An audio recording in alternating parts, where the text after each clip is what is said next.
PTT, roolitettu traumapotilaan ensihoito, on toimintamalli, jossa ennalta määritellyt roolit ja tehtävät tehostaa vammapotilaan hoitoa jokaisessa tehtävän vaiheessa. Toiminta ensihoitoyksikössähän on tosi keskeinen osa tätä toimintamallia ja potilas on tarkoitus nopeasti saada sieltä tapahtumapaikalta tänne näin. Se on mahdollista sille, että nämä ihmiset tietää tehtävänsä, eli niillä on ne ennalta määritellyt roolit. Niillä on määrätyt paikat ambulanssissa, joissa ne pysyy tekemässä niitä omia tiettyjä tehtäviä. Mitä ne roolit on? No ne roolit on hengitysrooli, passari, verenkierto ja traumajohtaja.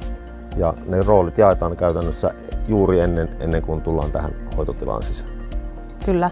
Ja sitten ne ihmiset osaa mennä niille oikeille paikoilleen ja sillä vältetään se, että ambulanssin sisällä ei ole edestakasta liikettä eikä tule keskeytyksiä niihin ihmisten samanaikaisiin tehtäviin. Joo, se on just näin. Tämä toiminta on tehokasta, kun käytetään tätä toimintamallia.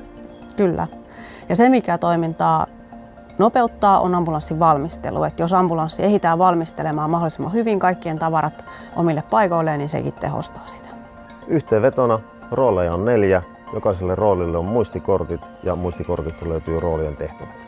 Ja roolit ovat hengitys, passari, verenkierto ja traumajohtaja.